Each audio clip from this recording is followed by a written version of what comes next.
High school coaches, are you still using a spreadsheet to share your players with college coaches? Give your players better college exposure with Story of the Season's new web-based recruiting profiles.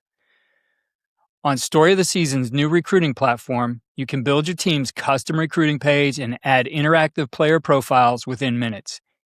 Each player profile has embedded highlights, headshots, custom stats, academic info, huddle links, contact info, custom coach comments, and more.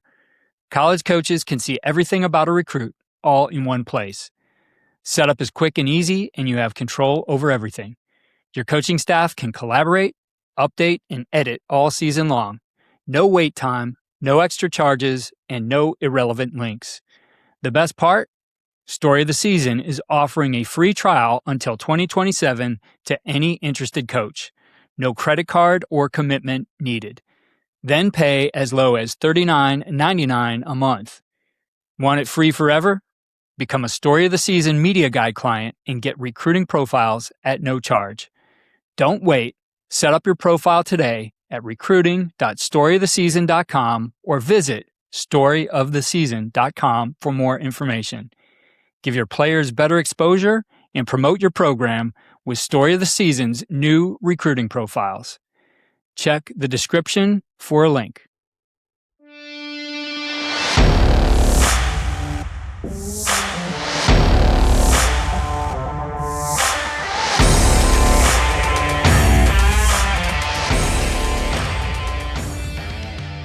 I think you don't get a chance to do that in any other profession where you have a chance to change people's lives. You have a chance to change the direction of their lives based on how you handle yourself, how you present yourself, how you handle adversity.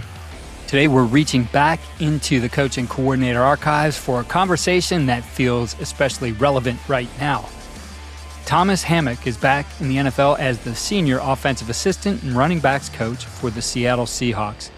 And after the first episode of Hard Knocks, a whole lot more people are getting a look at the energy, intensity, and personality he brings to coaching. But none of that is new. In September of 2024, Hammock in Northern Illinois walked into South Bend and stunned number 5 Notre Dame 16-14.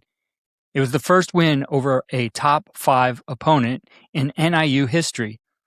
Notre Dame didn't lose again until the national championship game, ripping off 13 straight wins after that afternoon. Our home team podcast host, Joel Nellis, sat down with Coach Hammock back in 2020 when he was the head coach at his alma mater, Northern Illinois. And listening to this conversation now, you get a look at the coach behind all those moments. They talk about balancing football and family, building a staff culture where people want to come to work, developing relationships with players beyond what they can do on the field, managing time, and creating systems that give players answers when things don't go exactly as planned. Long before the national attention, those principles were already there. From our archives, here's Joel Nellis with Coach Thomas Hammock. Hello, coaches, and welcome to the Home Team Podcast, where football coaches from around the country provide the coaching community with improvements for their game plans for winning as a husband and a father. Today, I have the honor of speaking to Coach Thomas Hammock, the head coach at the University of Northern Illinois. Coach Hammock and I actually connected a long time ago. He joined the Wisconsin football team as a graduate assistant, 2003 and 2004. And that was right around the time I was a junior in college. Coach Hammock's career had been cut short by an unfortunate heart condition. He was going into his senior year as an All-American candidate, and unfortunately he had to stop. So he joined our coaching staff as a graduate assistant and was just a great guy to be around, knew how to push you, knew how to work, and could totally tell that he valued relationship. And since then he's been going on to have a tremendous career. He went back to NIU as a running back coach. He went to Minnesota from 2007 to 2000. Came back again to Wisconsin to eventually end up as the assistant head coach, Coach Bielema in 2011, 2013. Coached the likes of Melvin Gordon and James White. Then had the opportunity to go to the pros and was the running back coach for the Baltimore Ravens from 2014 to 2018. And just this past season had the opportunity to come back to his alma mater, take over the reins. So really fun to connect with Coach Hammock. We happened to see each other at a clinic recently and asked if he'd be willing to hop on the podcast, and he was more than willing. So he's done a great job navigating the difficult waters of how we're all adjusting to life without football and how they've handled some spring ball stuff. He's got some great recommendations for coaches about how they can leverage some different tools to help their players stay knowledgeable about the game. So without further ado, Coach Hammock from Northern Illinois. Hey, Coach Hammock, welcome to the podcast. Hey, thanks, Joe. Thanks for having me. Excited to be on. Yeah, man, it was good. It's been funny to think about how long ago this journey that you and I knew each other started back in Wisconsin when you were starting as a GA after playing. And I think it's awesome that you're now the head coach at Northern Illinois and that program's in great hands. So I'm glad to have you on. Yeah, no, certainly. I mean, it's been an interesting journey. We're enjoying it as a family and obviously happy to be at my alma mater, NIU, and a place that I feel great about and have a deep respect for. Let's jump right in and start talking about the stars of your home team, beginning with your wife. How did you meet this special woman? Well, I met her at NIU. We met on campus freshman year, and we started dating sophomore year, and we've been together ever since. And I think it's been a great journey. She's been a great supporter of everything, all my aspirations and everything that I've wanted to achieve. She's obviously an excellent mom. We have two beautiful kids, Thomas and Tierra. My daughter's 11. And my son will be 7 in April. So at this time, she's taking the reins of being a teacher, with the time off and everything that's going on now. And she's doing a great job in that regard. Tell me a little bit more about your kids. What are their ages and what makes each of them so special to you? Yes, Tierra, she's my oldest. She'll be turning 11 in May. She's a grinder. She works hard, extremely hard. She's going to always give her best effort in everything that she does. My son Thomas, his name is Thomas Douglas, TD. I met my wife in Douglas Hall, and now TD. Hopefully he can score some touchdowns down the line. There you go. But he's a very smart, skilled young man, and he has a bright future. And just excited about both my kids and everything that they got going on. So, Coach, I know that after your playing days got cut a little bit short, and then you moved into the financial world for a little bit. What made you want to decide to get back into coaching, and how did you get that first job at Wisconsin? And maybe what was your wife or girlfriend at the time thinking about that decision? Well, when you enter the workforce, there's a lot of things you miss about being on the team, the camaraderie, the locker room, the team aspect of playing football that I missed. And I realized that very, very quickly and reached out to Coach Alvarez and expressed to him, my desire to at least get back involved with the game of football. He called me the next day and said, I'm not sure what I can do for you, but if you come here and work hard, great things can happen. So my girlfriend at the time, she was working downtown Chicago at PricewaterhouseCoopers, making a lot of money. And I left my job at Wells Fargo Financial to make no money. And, once you start doing it for a little bit, coaching becomes your passion and something that you can't live without. So obviously very fortunate how my career has taken off since that key decision, but certainly happy about, where we are now. Coach, you've moved around a little bit. You've had a chance to be in the college level and then get a chance to be in the NFL, now back to NIU. But when you discussed a new job with your wife, what were things that you evaluated together? And I know this most recent one was pretty new, so your daughter was a little bit older. Did you involve your kids at all in the decision-making process? Well, I think anytime you make a decision, it becomes a family decision. And this time particularly, my son and daughter's old enough that they understand, hey, this is really the first time that we moved where they were old enough to really understand what a move was like. And so, when I discussed it with my wife, she always knew if I was going to go back to college, it would only be to go back to NIU. And when that opportunity presented itself, I wanted to make sure I took it. But we did have a chance to sit down with our kids and talk to them and try to explain to them about, hey, we are moving as a family. How do you feel about that? And they were 100% on board. It was a very smooth transition. They finished out the school year in Maryland and then obviously came here at the start of the school year last year. Is there anything that you look at now versus the NFL lifestyle, and maybe talk to some of us about, what the difference is in terms of timing and some of the freedoms that maybe either schedule allows versus the other one? I know obviously being a head coach versus position coach is different and involves a whole lot more, but maybe just kind of discuss how that time stuff works out for you guys. Yeah, I mean, the major difference between, college and the pros is recruiting. Recruiting is something that, you're heavily involved with all year round. So it's something it's like shaving. You have to do it every day. Otherwise, you can get in bad shape. But that's the major That's the major difference with the two that I see. As far as the season is the season, but the pro season is extremely long. By the time you add in preseason and playoffs, you're looking at a situation where you're playing 20, 21, 22 games in a year, which is, obviously a 5-6 month season. So, when the season ended this year at NIU, I was like, is that it?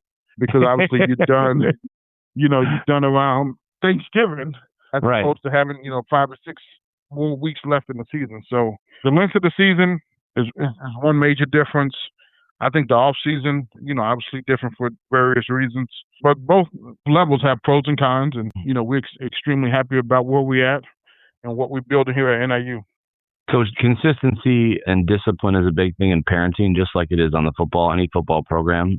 With being apart from you got your wife, maybe as much as you are and your kids, how do you guys communicate and deal with discipline issues with your kids? My wife, I think, is a lot harder than I am. So I don't worry about, my kids when I'm not around because they are in excellent hands. So she runs a tight ship, especially academically. And, my kids have benefiting from that. Coach, your kids are now at the age where, they have the potential to hear some information or negative press in social media and whatever the case may be. How do you and your wife work to combat the potentially negative, social media fans that your kids are inevitably going to run into? Yeah, they haven't dealt with it as much. Last season I did get off of Facebook.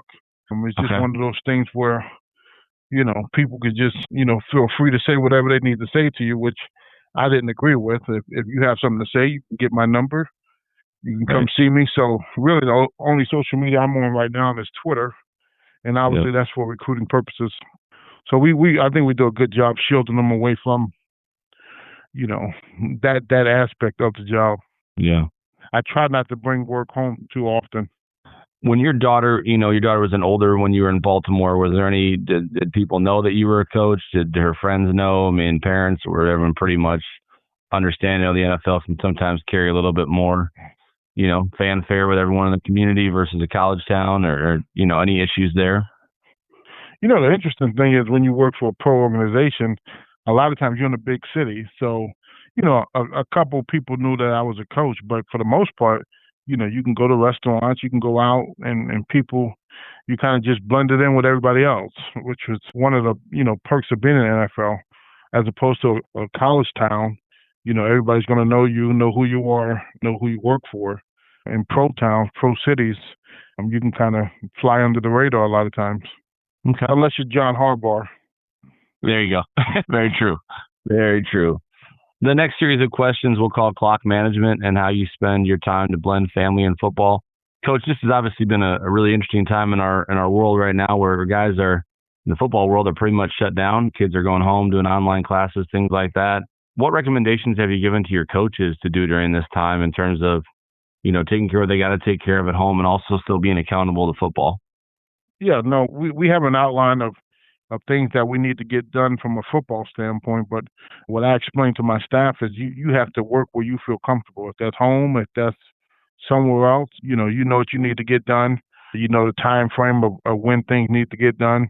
And I have to trust you guys as men and as my staff to go out there and get it done. And so I have a schedule of everybody's plan for the next 6 weeks, what they're doing daily, and we'll just stick with those plans and, as well as let them, have time to spend time with their family as well.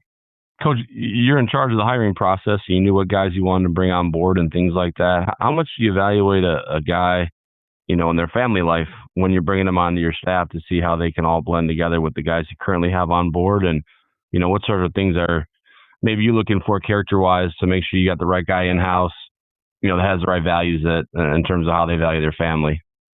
Yeah, excellent question. I think, sometimes in the hiring process, you try to get a feel for the person. Are they married? Do they have kids? Obviously, that shows a level of responsibility, a level of commitment to doing things right. You try to ask different questions to get a feel for a coach as a person, as a husband, as a man. I think those things are important. But obviously, until you work with somebody, you really don't have the full extent of who that guy is, in moments of adversity and moments of pressure. How is he going to respond? So what you do is you try to make the best decisions possible based on the information that you have. And that's what we try to do with the hiring process. Adobe Firefly is the all-in-one creative studio with AI-powered image and video editing for today's creative process. Built for creators of every kind, Firefly helps you generate, edit, and experiment fast. Because the asks aren't getting smaller, the budgets aren't getting bigger, and the timelines, oh yeah, still tight. With all the best creative AI models in one place, Firefly brings your ideas to life. Unlock a better way to make with Adobe Firefly. Coach, you've seen a lot of guys, in a lot of different places, coach different ways and manage their hours different ways. Any recommendations for guys around the country on how you stay connected with your kids on a weekly basis despite the long hours, things that you've seen work well? Yeah, I think the one thing a coach gave me advice is that, when you're home, you're 100% committed to your family. And I think, no matter how much time that is, the time that you do have, make it worthwhile. And that's what we try to do. We try to, make sure we plan vacations and take them different places and experience different things, knowing that, your time will be limited. So you obviously feel guilty at times being a coach and how much time it takes. But, when you're home or when you're around your kids, you're 100% committed to them. What are things you try to do with the staff and families at NIU to make sure the families know that they're welcomed around the building and at practices and things like that?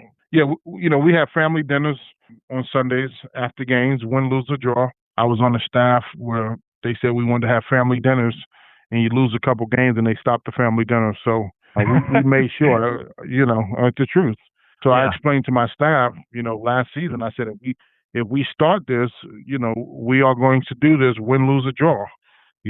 Where it's not going to be a situation where, hey, we lost a conference game and then all of a sudden now your family can't come and eat with you on Sunday. So I said, no matter what, if we started, we're gonna finish this, because you can't adjust things because your children don't understand, your wife don't understand why are things changing because you lost the game. So we have family dinners. Obviously, kids are always welcome to practice and they come around. We really tried to get our families involved in the recruiting process, bringing them up to unofficial visits, official visits, having our kids around. We did a select junior day where it was basically fun and games with our family, with the recruits, and those guys had an excellent time interacting with our family and getting to know us on a more personal level.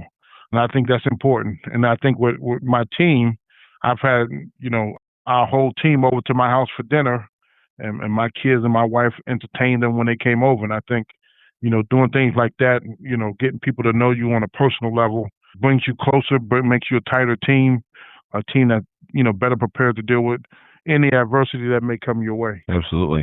I think that's a wonderful idea to bring those families involved. And, it's great to see, you wear Nike shoes or Adidas shoes or whatever, but, it's good to know who you're going to be a part of. And I'm sure parents, how important do you think that day is for parents just to see you, to know that their kids go in the right place where family truly is important? Well, I think it's critical. You walk in people's homes and say, I'm going to look after your son. And really, I have to look after them no different than I will look after my own son. And I think that's important. So just like my son is in my house, how can I have a house and not have my players over to the house? Building those relationships. As a head coach, if one of your assistants has something that's important for his family that he needs to attend, how do you guys communicate that? And does a guy know that he has freedom to leave and, kind of negotiate those things as they come up with families? Yeah, it's obviously a case-by-case basis, but they know if it's something that's extremely important that you don't see at, just ask. And, I haven't told the coach no to this point. Sure. So I think if somebody feels it's important to run it by me, then I think obviously I got to give it the same amount of respect. Do you think there's a change in that culture where more guys are now willing to have those discussions with their head coaches? And I kind of feel like, I hate to say when I was playing, and like it's that long ago, but I feel like kind of had to be there or else. I feel like that culture is shifting in a lot of places, or you think it's still the mentality of people have changed, right? Things when you played, just think, when you played, some of the things that were maybe said to you or done to you or whatever, you can't, those things can't happen in today's society. Right. So you have to adjust with the times.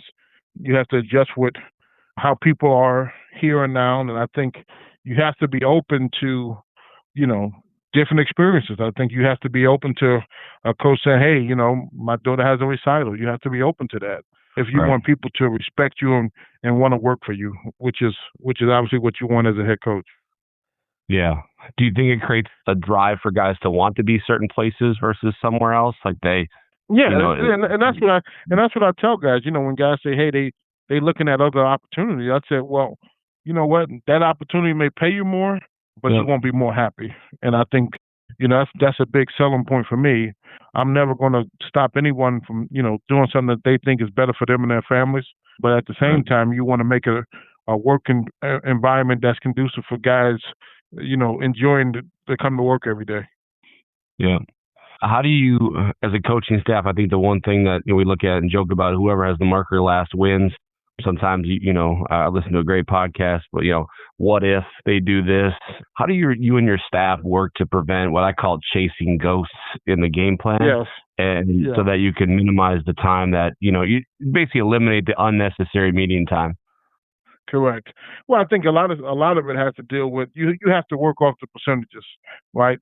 If 80% of the time they are in this defense and this coverage, you can't plan for the 20% all the time. Now, if you can get some of those auxiliary defenses or looks in throughout the course of the week, but you have to build a system that can handle curveballs, right? Is your protection flexible enough that if they don't bring this exact blitz, can you still pick it up? Or do you still have an answer? So what we try to provide is, we want to make sure our players have enough tools in the toolbox that no matter what they show you or what look they may give you this week, we have an answer. And a big thing, obviously if you're playing a 4-down team versus a 3-down team, right? That's always a big one, right? You playing a 4-down team, they jump into 3-down. What are you going to do? So we try to make sure our systems, offense, defense, and special teams has enough tools in it where, hey, if we get to the sideline, we can make a quick adjustment and get everybody on the same page. No doubt. Coach, if you could just address real quick, I'm going to give some suggestions, even maybe at the high school level. What are your players doing to stay engaged right now, even though they're not on campus and not going to be able to do spring ball? What are things that you guys have put in place that maybe other programs around the country could do to help themselves? Well, what we did, we spent the week putting everything into a video library.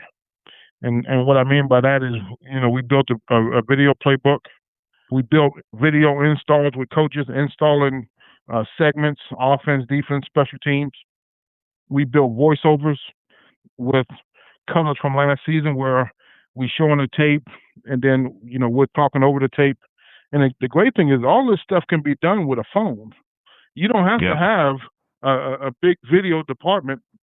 You can have a phone recording a huddle and talking over it and then send it out to the players. So we spent a week straight working on all those things. And so now what we're doing with our players is they have responsibilities to watch 2 of those cut-ups per week is in order. And then we obviously we got virtual meetings. We're using Zoom, which is a free app. It's an excellent program. And so actually I got a Zoom meeting here in a minute coming up. But and me as the head coach, I've been involved in all of these meetings, so I can see what the coaches are installing, how the players are interacting. Because the one thing that is important is you don't want the players to feel isolated. You don't want the players to feel like they don't have nobody to talk to. And with mental health and all these different things, we want to make sure we have a bunch of different ways to touch the players. And then the other thing we're doing with our strength coach is he's making workout videos and sending them to the players where they can have a chance to, get some at-home workouts in as well. So, we've tried to be proactive on this time and get our players in a spot where they feel like they can have a chance to continue to stay engaged for as long as this thing goes. Coach, I'm in with the last set of questions. Is there, can you share one of the struggles maybe you've had to overcome as a family or you've seen another coach overcome during your career and what lessons other coaches can learn from it? Well, I think the struggle is always the time management. How much time are you spending with your kids? when you're home, are you engaged with what they're doing? Do I stay another hour at work or go home? I mean, there's always those things that you deal with constantly. And I think you got to continue to find creative ways to, get around your kids, because I think that's important. Coach, how do you, a lot of guys, like you said, hey, I have a guys over for a meal, but how do you make your players feel valued outside of what they can do for you on the field? Like, how do you make them know, like, hey, I still got you, even if you're not a guy for us on the field? Yeah, I think the most important thing is, we spend a lot of time with our players having non-football meetings. Okay. And to me, what that does is allow you to break the barriers down and get to know the young men as people, get to know some of their struggles, get to, understand and respect them, and vice versa. They get a chance to understand and respect you outside of football. You hate for a guy to always come over and the first thing you talk about is, hey, you messed up on this blitz, or you messed up on this run, or you messed up on this. So it has to be some level of balance where, we spend time getting to know them as people and building those relationships outside of football. And I think that's important. So if a guy's not playing, he's not unhappy because he's not playing. He understands, hey, I'm not playing because maybe I'm not good enough. But at the same time, the coaches are still going to treat me with respect. They're still going to treat me the right way and not try to run me out the program. I think that's important. Okay. Coach, the last question I have for you is a question I call victory formation. And really, it boils down to what legacy or impact are you striving to create through coaching that maybe you couldn't do in any other profession? Yeah, obviously, we're trying to develop men of character, men of discipline, men of accountability. And that's how we base our program. We want young men to walk out of this program better because they was a part of our program. And I think you don't get a chance to do that in any other profession where you have a chance to change people's lives. You have a chance to change the direction of their lives based on how you handle yourself, how you present yourself, how you handle adversity. Last season was an excellent example.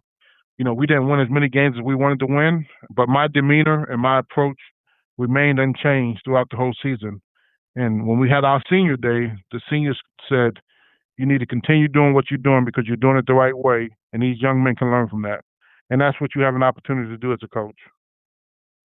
That's awesome. Well, it's good to know those guys can see the value of it, even though the wins and loss column didn't maybe reflect where they wanted to be. But it's neat when a group of kids that age can see that the future is going to be bright for that next group of kids. And obviously they help lead the way for that. Appreciate it. Coach, thank you so much for your time. We look forward to keeping an eye on you in the future and wish you nothing but the best of luck this upcoming year. Thanks, Joe. That was Thomas Hammock with Joel Nellis on the Home Team podcast, originally recorded in 2020. 6 years later, Hammock's title and location have changed, but so much of what you just heard hasn't. The coach you see demanding excellence from the Seattle Seahawks on Hard Knocks is the same coach who talked here about discipline, accountability, relationships, family, and treating players the right way. He went on to produce one of the biggest wins in Northern Illinois history, walking into Notre Dame and beating the number 5 team in the country. Now he's brought that same approach to the NFL with Seattle. And maybe the best way to understand Thomas Hammock is something he said near the end of his conversation. Coaching gives you an opportunity to change people's lives. That's what makes conversation like this worth going back to in the archives. The circumstances change, the titles change, but the principles behind the coach usually tell you where the success came from in the first place. Thanks for listening to Coach and Coordinator. Follow all we're doing at coachandcoordinator.com and follow us on X at Coach K. Grabowski.